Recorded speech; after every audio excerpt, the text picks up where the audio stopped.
Hello, everybody. My name is Ray. Welcome to the Evangelical Dark Web. Today, we're going to be discussing the issue of abortion. We're going to be giving a pro-life update on probably what is the biggest pro-life story this calendar year so far. We're only 6 days in.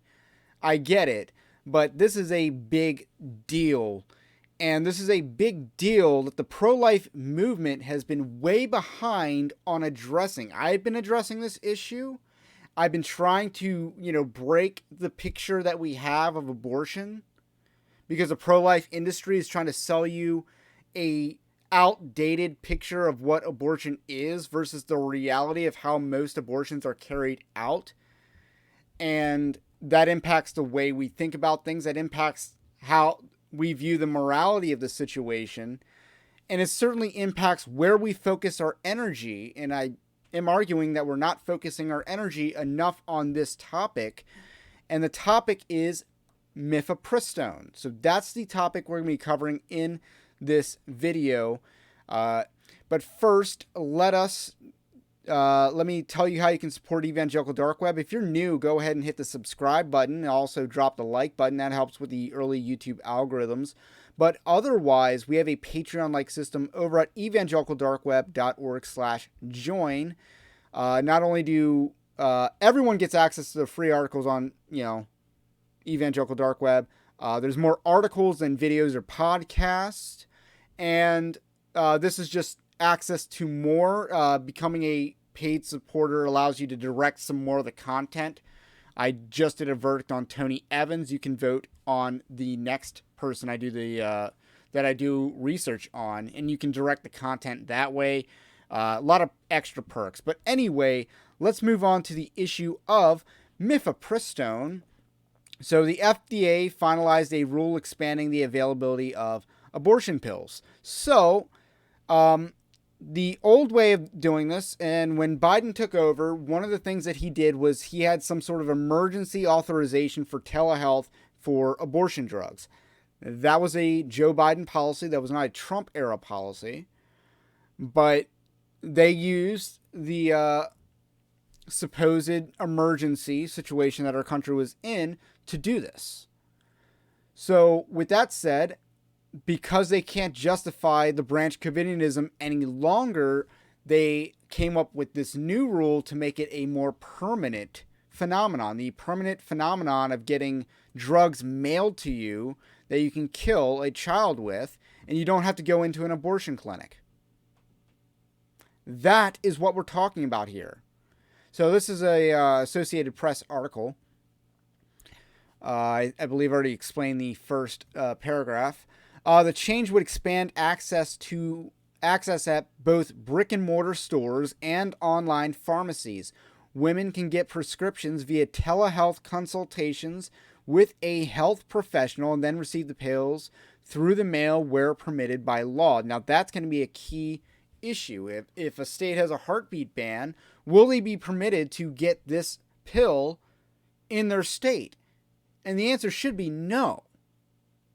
But we're going to have a lot of challenges here. And I got to point out the irony of this. I know these are not morally equivalent issues, but the Democrats have an idea that you can just get a gun shipped to your house, which is not how it works at all. But the Democrats are all for having murder weapons shipped directly to people's houses. They're all for that. When it's murdering people they don't care about, which is generally everyone, but when it's, there's no realistic right or common law right, which, self-defense is a common law natural right, but abortion is not, obviously. And it's just ironic, the standard when it comes to being able to order a murder weapon online. So anyway, still, the rule change impact has been blunted by numerous state laws limiting abortion broadly and the pills specifically. Legal experts foresee years of court battles over access to the pills as abortion rights or pro-aborts bring test cases to challenge state restrictions. Now, I believe they did just win a case in South Carolina, which If you're in South Carolina, just classify it as a homicide. That will supersede any sort of privacy precedent at all. If you actually fight abortion on the premise that it is a life, that killing it is murder, then you will win legally. They would have to be so bold as to say what is a life and what is not a life. They can't argue privacy as a defense for murder. They can't do that. But they might anyway, because pro-abortion people, most Supreme Court cases are determined prior to the case ever being heard or argued in front of them. It's just, that's the nature of being a Supreme Court justice, or politician as I'd call them. So the Dobbs decision was made before Dobbs ever argued the case. It was made once the court case was accepted. The decision was known, or was made. They knew they had the votes. So anyway, the agency later said a new scientific review by agency staff supported easing access, concurring with numerous medical societies that had long said the restriction wasn't necessary, because these medical societies are all corrupt. That's why they're doing this. And one of the medical societies that they're going to cite is the American College of Obstetricians and Gynecologists, and they call this an important step forward. Like, imagine being an OB and being pro-abortion. Like, how depraved do you have to be? I get that the vagina doctors or gynecologists would, see this as women's empowerment. I kind of get that, but I don't get the OBs, because they're the baby side of things. It just makes no sense to me, but depraved minds exist. We're living in a Romans 1 world. So two drug makers that make the brand name and the generic versions of the abortion pills requested that the latest FDA label update. So agency rules require a company to file an application before modifying dispensing restrictions on drugs.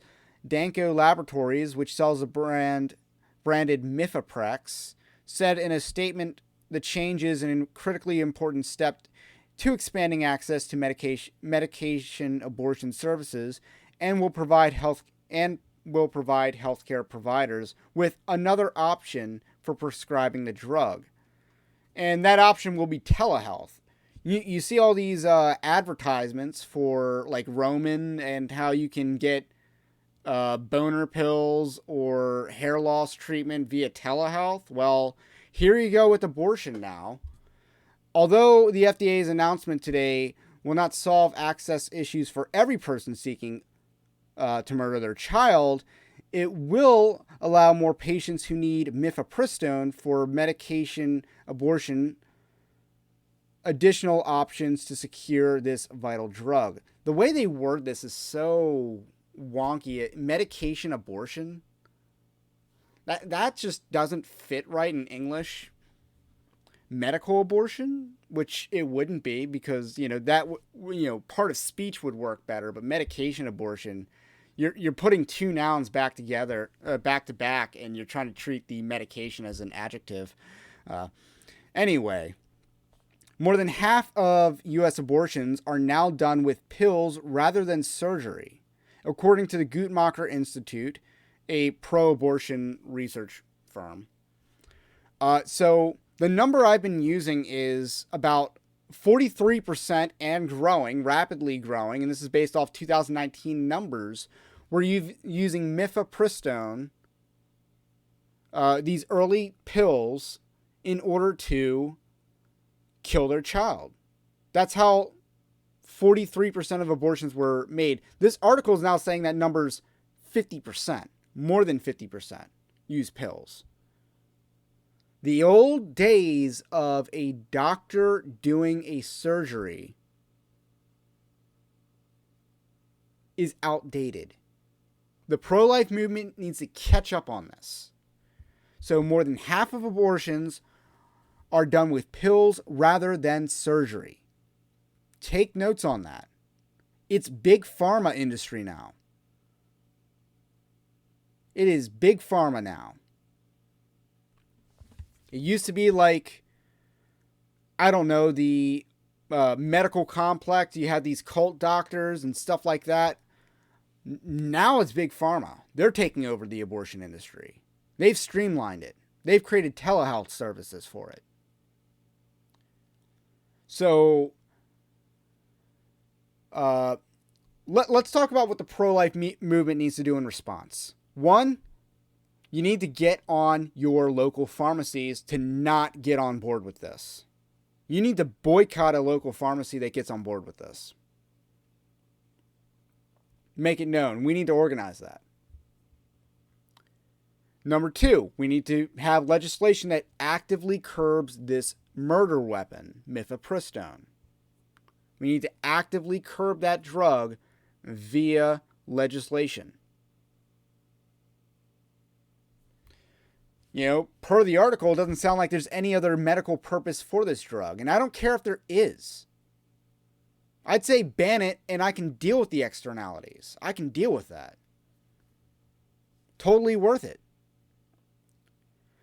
So this is what it explains in the rest of the article. The FDA in 2000 approved mifepristone to terminate pregnancies for up to 10 weeks when used with a second drug, misoprostol. Mifepristone is taken to dilate the cervix and blocks the hormone progesterone, which is needed to sustain a pregnancy. Misoprostol is taken 24 to 48 hours later, causing the uterus to contract and expel pregnancy tissue. Now, one thing that the pro-life movement is doing is I do believe that we hand out drugs that counteract mifepristone. I do believe that's a thing. But with the rise of telehealth, we won't be able to do that much longer. And then it wants to give the whole safe and effective nonsense. And we're not going to bother reading that part. But anyway, that's your quick pro-life update. Again, it's not been a great week for the pro-life movement. You got the South Carolina thing that just happened. You had Donald Trump basically saying pro-lifers didn't show up to the polls. He did say that. He did blame the pro-life movement for the 2020 midterm results, taking zero responsibility for his role or lack thereof, I could argue, in that. But, yeah, it's not been a good week for the pro-life movement, and this is bad. But let us remind ourselves why they are doing this. First, they're doing this because Branch Covidianism is, they can't sustain that lie anymore. So they're just making the rule permanent. So that's one reason, the Branch Covidianism issue. But number two, because you saw in Texas, the abortions dropped so dramatically. We're talking single digits. The pro-life movement is making wins. We're winning in a lot of places here. We are saving lives here. But they are at war too. This is their counteroffensive. And we need to keep pressing on. So, anyway, that's really all I got to say about that for now. We do a lot of pro-life content on the Evangelical Dark Web, more pro-life than a lot of pro-life news organizations like Life News, by the way. They're not that pro-life. And that's why you should support us. Subscribe, leave a comment below, follow our socials, and have a blessed day, and we will catch you on the next one.